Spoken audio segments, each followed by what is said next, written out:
trabajando este tiempo y qué podemos sacar de este tiempo. Así que bueno, estén atentas y también si saben y conocen o están en otros grupos, también como para que habiliten y corran la voz de que vamos a tener esos espacios que van a ser para encontrarnos con otros estudiantes, con otros compañeros también, ¿sí? Bien, bueno, eso como información de la institución y aparte decirles que estamos en este tiempo, digamos, transitando en posibles acuerdos que nos organicen no solamente a nosotras como institución, sino eh, a la mayoría de los institutos y que, bueno, eso nos tiene así como bastante atravesados porque se van dando, digamos, distintas situaciones, se van dando eh, institutos que van transitando con mayor o menor medida, van apuntando a que estos espacios hay que acreditarlos, hay otros que van avanzando recién, iniciando sus clases y encuentros con los estudiantes, hay otros que están en otra posición de rechazo, así que, bueno, es como el mundo y sus alrededores en este contexto. Así que está bueno saber en qué están otros, ¿no? Para identificar también cómo estamos trabajando nosotras. Así que, bueno, eh, voy a ir iniciando la clase, pero bueno, no sé, si hubiera algo al respecto de esto que yo les traigo y que les comento, que alguna de ustedes quisiera comentar o expresar también su preocupación al respecto, también está bueno que lo pueda hacer, digo. Más allá de que lo podemos escribir y todo, pero también si hubiera algo que les está haciendo ruido, también está bueno que lo traigan o al menos que me lo puedan compartir, ¿no? Pero hay distintas opiniones al respecto de cómo seguir y cómo avanzar en este tiempo. Eh, y necesitamos, para esto necesitamos las voces y la opinión de ustedes como estudiantes para que, bueno, no meter la pata, ¿no? O sea, avanzar eh, sin dejar, o sea, dejar la menos cantidad posible de estudiantes por fuera. Esa es como nuestra mayor intención. No sé si alguien quisiera comentar algo al respecto y si no, bueno, continuamos nuestra clase.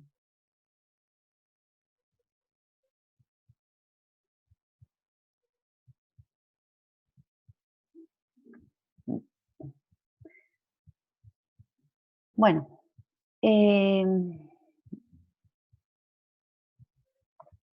vamos a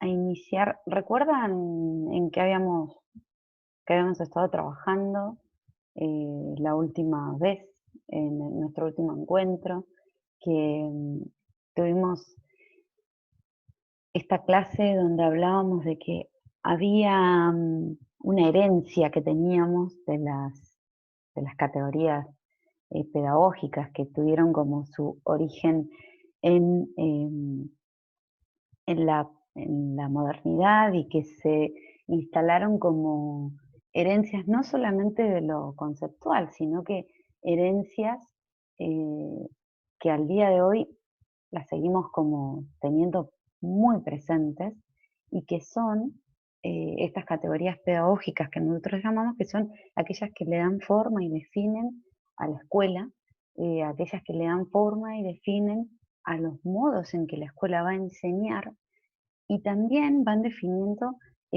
cuáles son, digamos, los roles que cumplen quienes conforman el sistema educativo y a su vez cuáles son las cuestiones de derechos que las van amparando, ¿no? Y yo les comentaba a ustedes de que esta escuela moderna que tiene su origen en un momento histórico donde otras revoluciones, otras corrientes de pensamiento se van posicionando con mucha fuerza.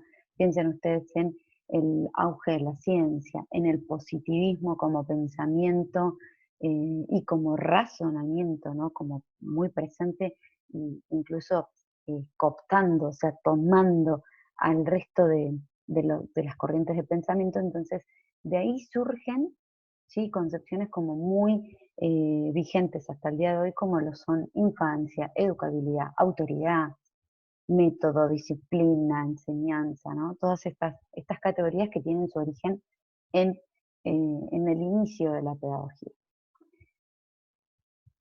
Para avanzar con esta cuestión, fíjense, hoy lo que yo quería compartirles tiene que ver específicamente con esta idea de la escuela, ¿no? Fíjense, la escuela tiene entre sus ejes fundantes, tiene la idea de la simultaneidad, que la simultaneidad remite a algo que va sucediendo en el mismo momento con el mismo método, ¿sí? Algo simultáneo es, bueno, doy una actividad simultáneamente a 30 estudiantes. Doy una materia simultáneamente a, en el caso del instituto, por ejemplo, problemática y perspectivas pedagógicas, se da en 4 comisiones de manera simultánea. O sea, todos los estudiantes que estudian esas carreras estudian la materia, ¿no? La simultaneidad. Y fíjense qué sucede hoy, o sea, qué preguntas nos hacemos hoy respecto a la simultaneidad, ¿no? ¿Cómo dar clases en este contexto de manera simultánea para poder llegar a todos? Es la gran pregunta, ¿no? La simultaneidad te tiene que permitir llegar a todos. Y eso es algo que lo tenemos desde la modernidad. Fíjense ustedes que cuando la escuela se origina, la pregunta no es, bueno, cómo podemos enseñar mejor o cómo hacer un aprendizaje o generar un aprendizaje significativo para quienes asisten y todo. La pregunta es, ¿cómo lo hacemos mejor, más efectivo a todos? ¿No? Y, y acá otro segundo componente y característica es la idea del método. Fíjense que el método es una palabra utilizada y proviene también bastante, ¿no?, del contexto de fábricas y del contexto empresarial, que por ese entonces, a la par de la escuela, iban creciendo como instituciones, pero remite a esta idea de que eh, el método didáctico, ¿no? Un método efectivo. Nosotros, muchos de los didactistas y pedagogos, en los cuales me incluyo, rechazamos la idea de que hay un método único. Por ejemplo, este sería un recurso que utilizamos como método para llegar y poder generar y sostener una clase, ¿no? En la virtualidad, para sostener la distancia, el aislamiento y demás. Pero como método no puede ser el único utilizado. Eh, Hay una autora que es conocida para ustedes, que es Gloria Edelstein, si alguna vez la han leído, y Gloria Edelstein habla de la construcción metodológica. Y ella dice que como docentes, como educadores, no nos pegamos a un método de enseñanza, sino que construimos un método de enseñanza. Nosotros podríamos decir, bueno, sí, a lo largo de un tiempo y en un contexto determinado, uno va construyendo, sería como va armando su cajita de herramientas, ¿no? Y diciendo, bueno, a ver, ¿qué es lo que sí o sí necesito para instalar, para proponer una propuesta de enseñanza, para llevar adelante una propuesta de enseñanza? Y en ese sentido es que ella habla de construcción metodológica. En este contexto de la modernidad y del surgimiento de la escuela, no hablábamos de construcción metodológica, hablábamos de método como aplicación, ¿sí? De un método aplicacionista, de un método no solo aplicacionista, sino de un método efectivo. ¿Se entiende hasta acá? Entonces, cuando hoy por hoy hay preguntas en torno a ¿y cómo enseñamos o cómo hacemos para que los chicos estén más motivados? ¿O cómo enseñar matemáticas en el aislamiento? Cuando la pregunta está tan atada a ese cómo, siempre tenemos que tener una atención, ¿no? De no volver a caer en que el cómo sea que buscamos la respuesta de un método, ¿sí? Entonces, hoy, en la actualidad, a lo que apelamos es a la construcción metodológica más que a la aplicación de un método en particular. fíjense que el método se expande rápidamente, ¿no? Una maestra le cuenta a otra, le dice, mira, yo hice esto, ¿no? Lo que le está transmitiendo es la construcción que pudo hacer con una actividad, con un paso a paso, ¿sí? Pero de ninguna manera otro podría replicarlo exactamente igual, porque o va a obtener frustración o va a obtener la respuesta de que no, no todos los métodos son válidos. Pero en la modernidad sí, sí tuvo éxito el método, porque era un método que estaba atado a la disciplina y un método que estaba atado a la autoridad.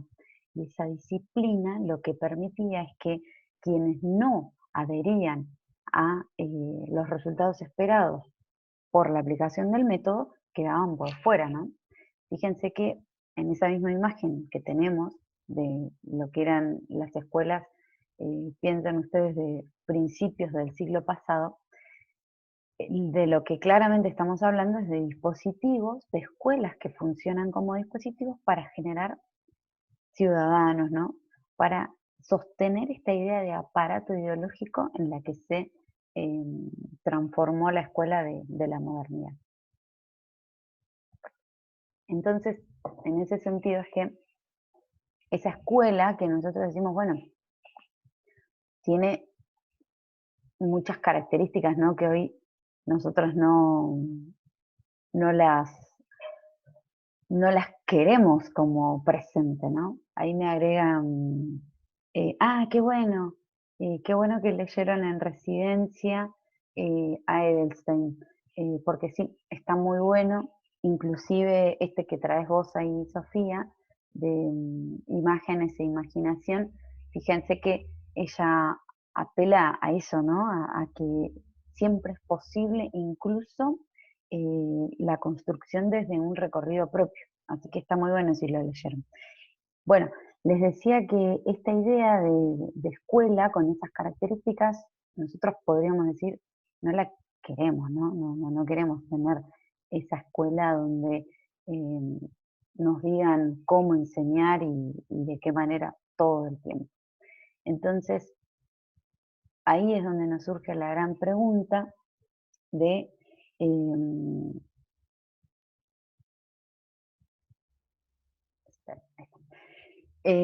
donde nos surge la gran pregunta de, bueno, si teníamos todas estas características, hoy las entendemos y las rechazamos, ¿qué tipo de escuela tenemos hoy?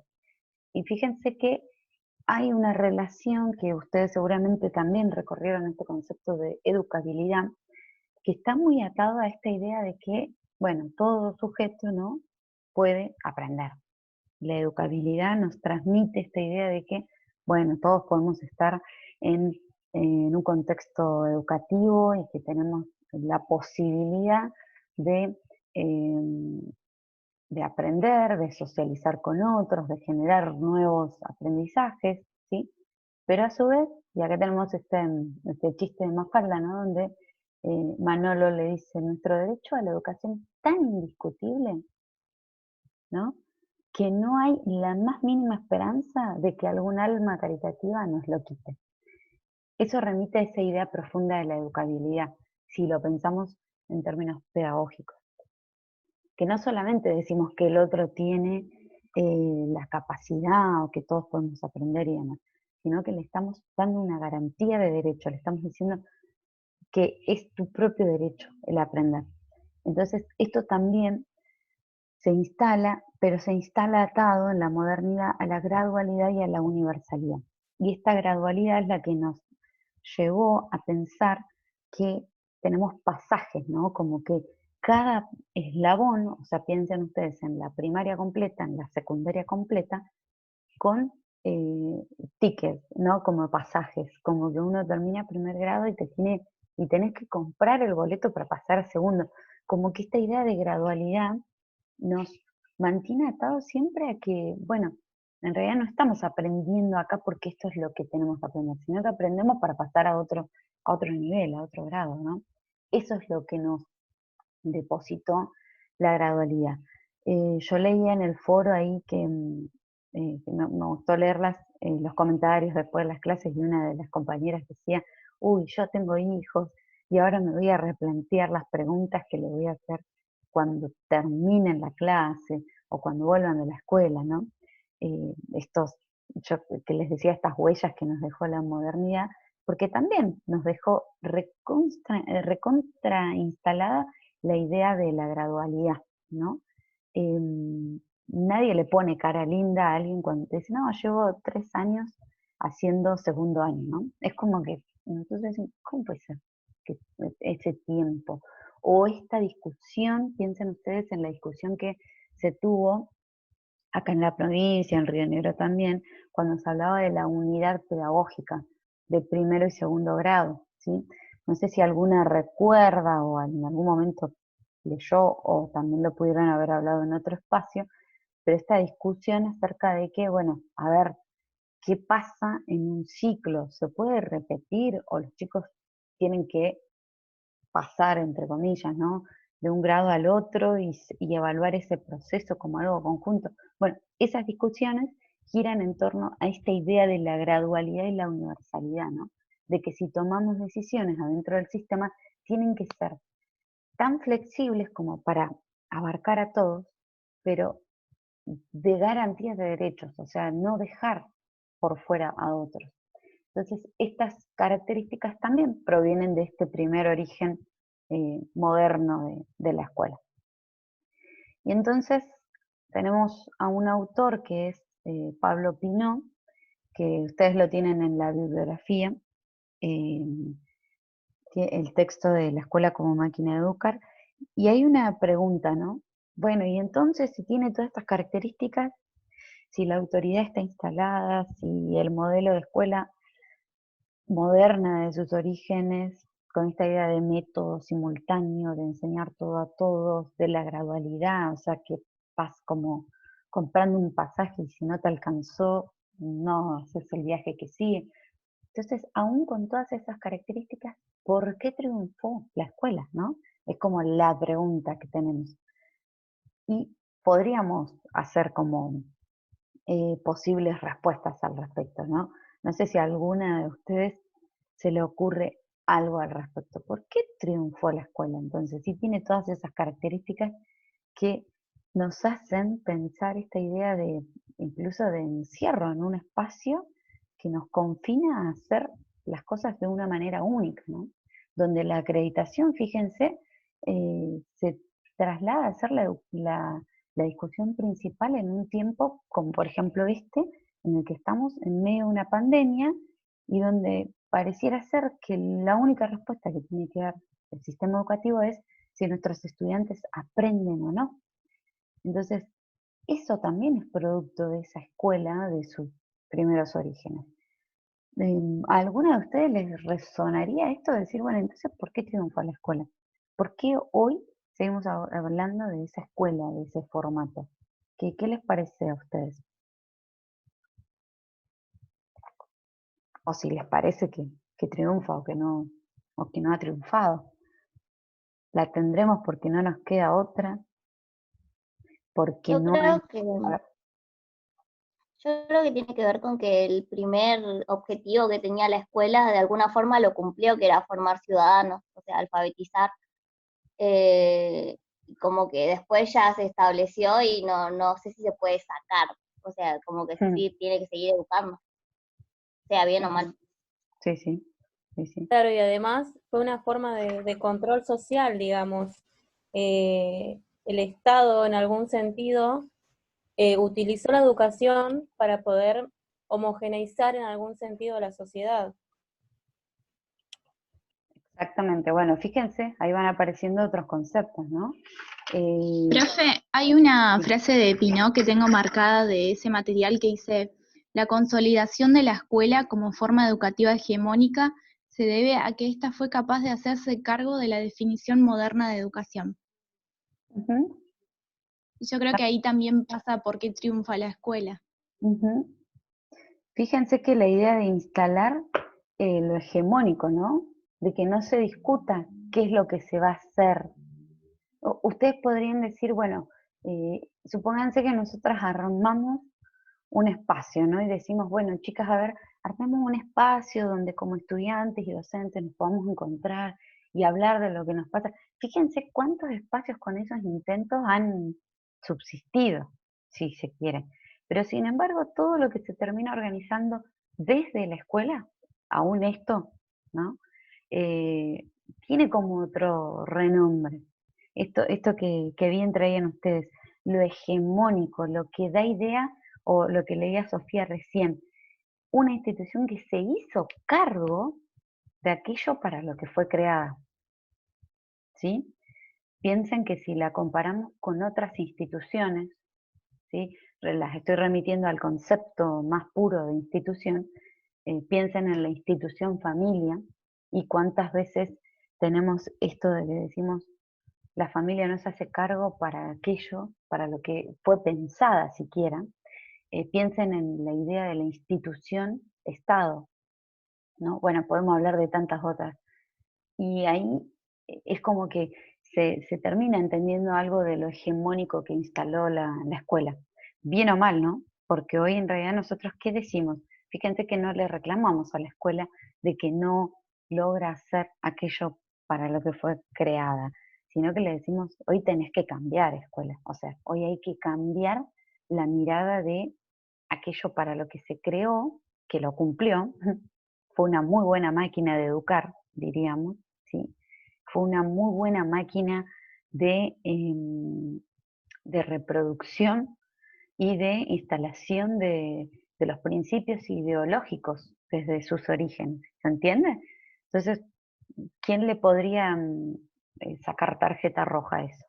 No, nadie, porque fue creada para eso. Ahora lo que decimos es que hoy hay que cambiar esos objetivos, ¿sí? Y entonces generarla un poco más una escuela. Por eso se habla de que, bueno, crear una escuela inclusiva, una escuela para la diversidad. Fíjense, la idea de escuela no se modifica. Lo que se dice es que hay que llevarla como para otro lado. ¿Por qué no podemos hacerlo? Porque el triunfo fue tan grande en la modernidad que podríamos decir hasta, fíjense ustedes que hasta a nivel desde el Estado, ¿no? Desde lo político, hay mucho temor de tocar la escuela, porque es tocar esa institución que triunfó. Entonces es un peso en lo político fuerte. No sé si se entiende esta idea así como de fondo. Está bueno el texto y bueno, el análisis de Pino nos ayuda mucho, ¿no? A entender. Uno podría decir, bueno, si algo lo criticamos tanto, ¿por qué no lo cambiamos de una, no? Y fíjense lo que cuesta. Bien, bueno, acá un poco continuando con esta idea, algo que teníamos también pendiente, es, bueno, ¿qué sucede con el gran concepto, con la categoría de infancia? Sí habíamos dicho que infancia y escuela eran como dos categorías que surgían un poco de la mano, ¿no? Uno podría decir rápidamente que la escuela fue el lugar donde se pensó a la infancia adentro, ¿no? O sea, se pensó una escuela y se pensó a quiénes iban a estar ahí. Y fíjense que un poco en las características de esas infancias pedagogizadas, ¿no? Infancias que se piensa desde un término pedagógico y político, se las caracteriza como carentes. Ustedes tienen en la bibliografía que yo les dejé, tienen a Mariano Narodowski, que hace uno de los análisis, ahí tienen un texto, pero él escribe muchísimo, tiene Infancia y Poder, tiene una de sus publicaciones, donde él de lo que habla precisamente dice, bueno, estas infancias que son carentes, recuerdan lo que decíamos el miércoles pasado de una idea de lo incompleto, ¿no? De que si sos niño, pareciera ser que en realidad estás en una etapa en la que te falta algo. La idea de debilidad física, por lo tanto, si alguien está débil físicamente o es frágil, hay que remitir a la idea esa de cuidado, de alojar, pero no en el sentido que hoy podríamos decir, bueno, la escuela cuida al otro o enseña a cuidar al otro, sino que desde la necesidad. Y cuando uno instala la necesidad, lo que le está remarcando al otro es que el otro no puede, precisamente, ¿no? Si necesitas que te cuiden es porque vos no podés. piensen esto para que nos resuene, que también fue algo que se instaló no solamente en los niños, sino que también en la concepción moderna de lo que era ser mujer, ¿sí? Donde pasamos de ser un objeto en la Edad Media y demás, a pasar a la modernidad, a que también fuimos mirados y considerados como un objeto carente, débil, ¿no? Entonces la infancia también fue como teniendo esta caracterización.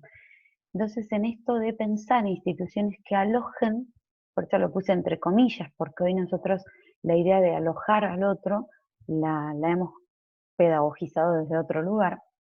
Y acá a mí me surgen como estas preguntas, ¿no? ¿Dónde van los niños? Cada vez que los niños van a la escuela, ¿a dónde están yendo realmente? ¿Dónde van? ¿Sí? Pensándolo en términos de qué tipo de institución es a la que van. ¿Cómo educarlos entonces? O sea, ¿cómo generar y cómo instalar la idea de que en ese ir a la escuela no es que vas porque sos carente, sino cómo dar vuelta a esta idea de que vas a aportar algo? ¿Cómo trabajamos eso en los niños? ¿Cómo generamos la idea de que son partícipes de su propia educación? ¿O seguimos pegados a esta herencia de la modernidad, ¿no? Donde vas porque vos tenés que ir, ¿no? Los típicos discursos y lo único que tenés que hacer a tu edad es estudiar, ¿no? Que es lo que nos decían por ahí más de chicos. Lo único que tenés que hacer es ir a la escuela. O si no vas a la escuela, ¿qué te podía pasar, no? Como un montón de opciones donde la mejor era, no sé, terminar limpiando afuera, no sé, ¿no? Como cuestiones de cuidado, no esto. Si bien nosotros fuimos instalando y construyendo una idea de que en la escuela se generan vínculos, de que socializamos y todo, piensen hoy, en el contexto que hoy tenemos, ¿qué es lo que más extrañan los niños de la escuela? ¿Qué es lo que más extrañan los niños de la escuela? ¿Qué creen ustedes? Las que tengan hermanos. Las otras voces infantiles. Ujú, exacto, a los otros. Ujú. ¿Qué más creen que extrañan los niños hoy?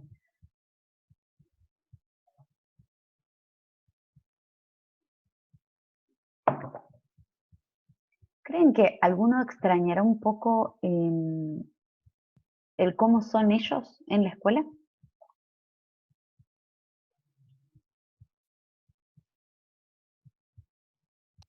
Sí, yo escuchaba una conferencia de Inés Dussel y ella planteaba que la escuela es como este lugar de emancipación fuera de lo que es la rutina cotidiana. Es el salir de mi casa, es un lugar donde soy otro y puedo estar con otros.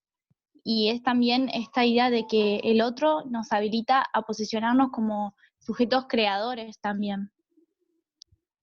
Totalmente a eso me refería, ¿no? Extrañar ser yo en ese lugar. Es como re fuerte la idea, pero eso también es un logro y una construcción pedagógica, porque si nosotros no generamos experiencias emancipadoras, experiencias críticas y demás, al sujeto lo único que le instalamos es que venís acá para ser alguien. Y en realidad, bien decimos hoy que los fines de esa educación es que es de estar siendo ya, ¿no? O sea, no venir a ser o a construirte, sino que estás siendo ese sujeto, ¿no? Ese sujeto que sale de su casa y que se transforma, pero no porque se transforma en otro, sino que puede desplegar, puede crear, puede imaginar. Y yo creo que también muchos docentes, sin duda, extrañamos eso, ¿no? Ese espacio de emancipación que encontramos en las aulas con otros y con otras. Y también algunos, ¿por qué no?, extrañarán ese único espacio donde se fogonean con algo de poder, y lo digo en los términos negativos que eso pueda llegar a tener, ¿no? Entonces, como espacio, fíjense todo lo que habilita la escuela, fíjense todo lo que habilita como, como esta idea donde vamos, no para recibir solamente, sino que vamos, recibimos, transformamos, generamos, ¿no? Y bueno, y por último... Profe, sí. y acá aparece también la idea que cambia, que uno va a habitar la escuela. Que esa también es una nueva construcción, ¿no? Yo voy a habitar, no voy a que me habiten, no voy a que algo se me imponga, ¿no? Que en la modernidad sí sucedía. Fíjense ustedes que en la idea de inicio de la escuela no se pensó en qué podían aportar los otros, sino en que obviamente que la única que iba a instalar y a habitar el cuerpo del otro era la idea de la escuela. ¿Y cómo lo iba a hacer? Con el control, la autoridad, el disciplinamiento, el ordenamiento, ¿sí? Entonces, eso que todavía algunos anhelan o extrañan, tiene que ver porque la idea del para qué educamos y para qué educar al otro, no tiene, no tiene agotamiento, o sea, no se agota. Es algo que hay que replanteárselo en un ejercicio práctico diario, ¿no? ¿Para qué? El para qué, ¿no? Que es el sentido y lo que le da sentido a cualquier construcción metodológica, a cualquier propuesta de educación, a cualquier acción práctica que un docente quiera generar. Entonces, cierro con esto, esta última idea. La escuela de la pedagogía moderna se instala como una maquinaria, ¿sí? Fíjense, la idea de Pinot, la idea de Narodowski, una maquinaria en gran medida eficaz. O sea, esto que decíamos antes, ¿y por qué triunfó? Si no nos gusta, ¿y por qué triunfó? Bueno, porque fue eficaz para consolidar el dispositivo de alianza entre escuela y familia y distribuir saberes a la población infantil, siendo esta escuela la que permite un alcance mayor a través del dispositivo de simultaneidad sistémica. Esto que les explicaba antes, simultaneidad, o sea, del mismo modo a todos, y sistémica, legitimada por un sistema, no en la calle, en la plaza, en un grupito de personas que quieran. Sistémica. No se olviden nunca de esa idea de sistémica, porque hoy, cuando hace unos días nomás una compañera me cuenta que desde un espacio gremial, ¿no? Se ofrecían dos trayectos formativos. Un trayecto formativo era abierto a docentes, ¿no? Con una temática muy interesante, pero no acreditaba. Y otro trayecto de formación también era interesante la temática y demás, pero acreditaba. ¿Cuál creen ustedes que se llenó inmediatamente y cuál quedó vacío?